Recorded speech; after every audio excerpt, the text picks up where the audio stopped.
Hello, everybody. Welcome back to Connect to Chess. Today we are going to analyze a game of two very young and very good grandmasters, Gukesh and Javukir Sindarov.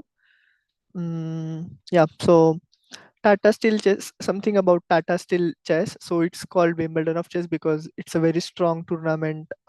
Many great players like Gary Kasparov, Vishwanathan Anand, um, and as you can see, even our youngsters Gukesh, Prag, and Arjun, Javukar Sindaro, Anish Giri, uh, along with many good players are playing this tournament. So yeah, let's quickly start analyzing this game and let's see how this game unfolds. So here white is Javukar Sindaro, black is current world champion Gukesh. So white started with d4. This is queen's pawn opening. Gukesh played knight f6, c4, e6, knight c3. So this is basically all theory, uh, good opening moves, controlling the center. Black is also trying to develop the bishop, develop the knight already. d5, knight c3, knight d7 is a very standard opening line in this kind of opening. So later, uh, white can develop this knight to b6 and then develop this bishop to d d7, or later after playing e5, black can also develop it to bishop f5, queen c2, and bishop b5. This is Ragozin variation. C takes, e takes, and bishop uh, g5 from white, pinning the black's knight. So Gukesh tries to push the black bishop away, takes, takes. So Gukesh plays a in between check. So white still can't capture the queen. Queen takes, and then knight takes. Here, yeah, there were two options. Like there are actually three options: g takes, queen takes, or knight takes. But knight takes is better because when we take by knight, it also frees up our bishop. White plays e3, and black plays knight e4, threatening the white's queen. White plays queen a3. Now it's eyeing the f8 square, so black still cannot castle. So Gukesh plays knight d6, blocking the queen's path to f8 square. Remember, king cannot castle when there is attack on the squares which the king passes through to the castle. So when king comes here in the castling, there should be not any attack on these two squares. White plays bishop d3, castling, white castles, and then c6. So here we can say basically uh, there is like good amount of material on the board, but the opening, uh, both have played the opening well. It's pretty equal position right now. White plays knight e5. Uh, Black plays knight f5, trying to exchange the strong bishop of white. Takes, takes, and queen c3. So now the queen in the corner was doing nothing here because previously it was trying to block the castle, but black has already castled. So queen c3 and a4. So black is trying to gain some space here on the queen side. White does the same. Queen e7 and rook b1. So here white is preparing b4 and try to exchange this pawn. Knight d6 by Gukesh. So this is a multi-purpose move, supporting this pawn, also preparing for knight c4, and also preparing for b5, so that if pawn takes, we can always take by knight. Usually we can take by pawn, so because that so that our backward pawn is converted to a good connected pass pawn on the edge. So white plays b4, takes, takes. So now this is the backward pawn. White will try to double down the rooks on this file and try to attack this pawn. So black plays rook a7, again a very good resourceful move, supporting this pawn and also preparing for getting another rook on the a file, and then these both rooks will try to attack on this pawn. White plays knight d3, queen c7,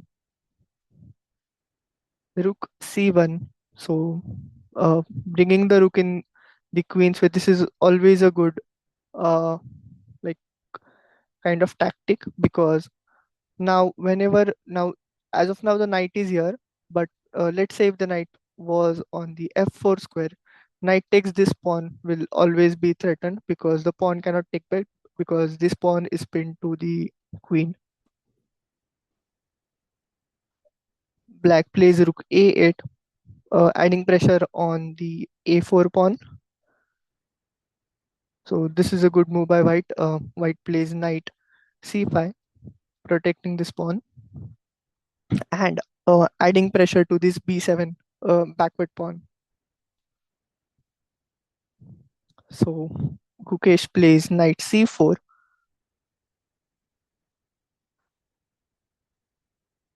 and knight d3. So basically in this position, knight takes b7 cannot be played, because after we can also play rook takes. Uh, no, actually we cannot play rook takes b7 because then it's straight away giving away the rook. But now, as you can see, this knight is in the path of queen, so is in the path of the queen. So we can pin this knight by playing rook b8, and here white has lost the knight.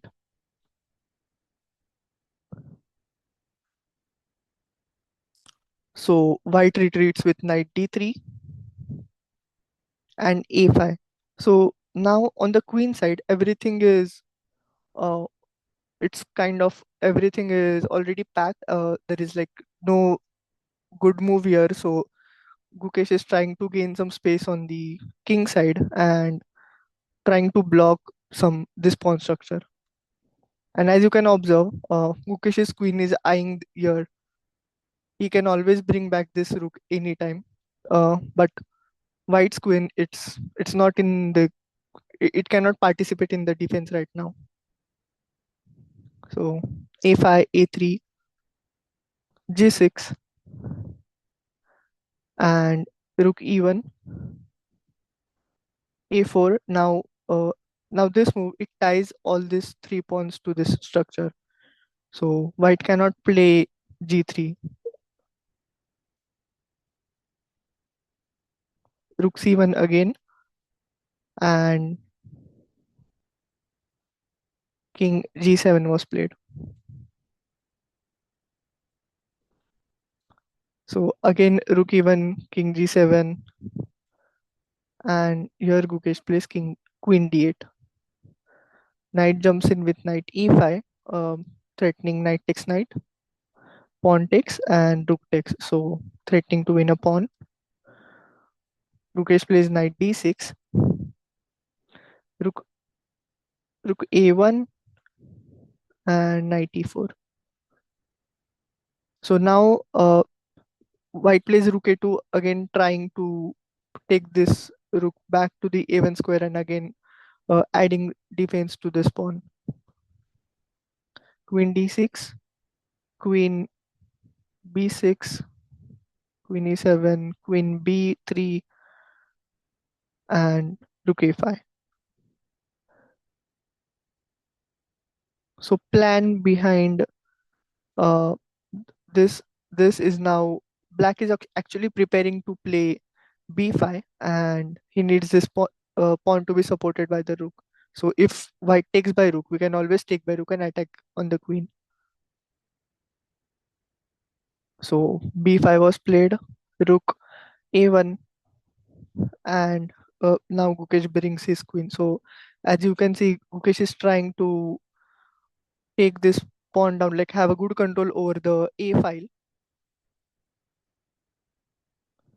Queen c2 takes, and knight b4. So here comes first inaccurate move by Javokir. So here White's plan was to just threaten this knight takes c6, and it's a good fork on queen and rook. But here Gukesh plays a good move, queen b7, and white plays rook takes a4. So here was a very interesting moment in the game. So here Gukesh had around like 1 minute and 30 seconds on his clock. I think he had to make two moves to gain 30 minutes extra on the clock, and he calculated a very deep variation which led to a good position for him. And here comes the queen sacrifice. Queen takes b4, and uh, now let's see what he calculated. After queen takes b4, he has already captured a knight by his queen. So white is forced to take back the queen, and now comes rook takes rook check. So he's already controlling this last first rank. King a2, and now, so here there were two choices for him, like he can also play rook f1, threatening to take this pawn, give an attack on the queen, and then try to play knight g3, again play rook f1, and then rook f1. So basically this is a mating, very known mating threat. So knight on g3 and rook on h1. When your knight is supported, this is a checkmate because white's king is completely trapped because of his own pawns. But Gukesh plays king g7. It was a very good prophylactic move because um, once there is queen takes c6, white will try to give some perpetual checks. So to avoid those checks, first Gukesh plays king g7. He says that okay, I can always bring my rook to f1 anytime, but before that, let me make my king a little bit safe. Sindarov plays rook b7, trying to create some threats of his own, and then comes rook f1.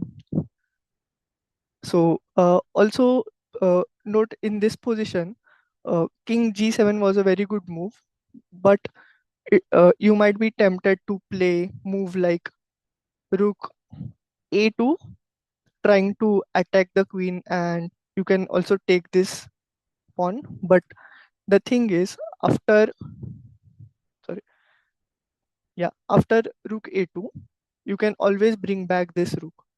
And now there is like how do you continue this attack?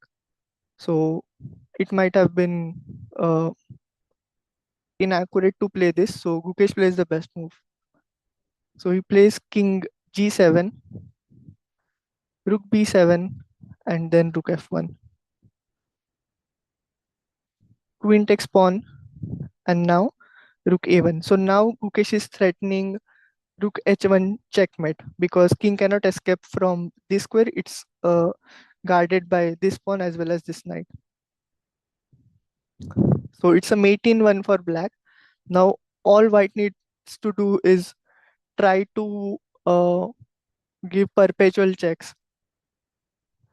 So white sacrifices his rook. So let's see if he's able to give the perpetual checks. Queen takes d5, check. King g7. Now notice that the moment white plays anything which is not a check, the next move is met. So white has to continue to give check. Queen e5, knight f6, queen e8, queen a7, king h6, queen f8 check, king h7, queen f7, king h6. So here Gukesh is trying to repeat couple of moves to gain time on his clock, because as you can see at this time he had close to like 2.5 minutes, and there is a 30-second increment for each move. King h5, queen h8. So black is trying to get his king to a safe square where there are no checks, and the next move will be met. So here white takes the pawn. Now this works because now the knight is not on e5 and the knight is not controlling the g3 square, and the only piece which was controlling that square was our pawn. So white takes that off. Now even if we check, black can escape. So this was played. Knight e4, king f3, rook f1, king e2, rook f2 check. So now white's king, it's already to the queen side, trying to save himself.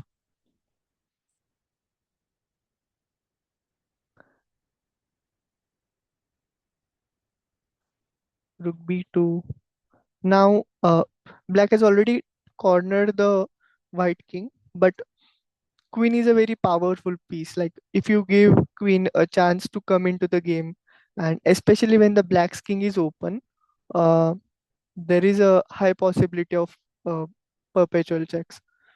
So black needs to like keep white's king in checks and try to mate, but there was no possible way. Actually, there is a possible way, but uh, time on the Gukesh's clock was very less, so he was he was not able to calculate. So he played rook takes e3. This is still a winning position for black, but the continuation was a little bit tough. So white plays queen g4 check, king f6, again queen h4 check, king e6, and now queen d8. So now white will try to give checks from queen e8, queen g8, so all kinds of checks. So here Kukesh played rook takes g7, and now again Javukir starts checking the black king. This was a little bit inaccurate move from Gukesh, bringing his knight in between. Reason being, this knight was like he was guarding some crucial squares, which were important in order to hold his king's safety. So now you can see there are checks, and they don't stop. So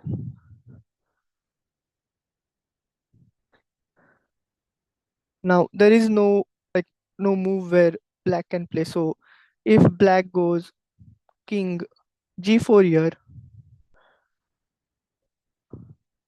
after check, white can capture the knight. So and this position was eventually drawn by a threefold repetition. So yeah, there was a beautiful queen sacrifice by Gukesh, but this he was not able to calculate the game because he had less time. But it was a very brilliant game by both of these guys. Even after sacrificing his queen, uh, he tried he tried to checkmate the white king, and Zhao Kir being very accurate in his end game. Both of these guys played a beautiful mm, game of chess. So yeah, that is it for today.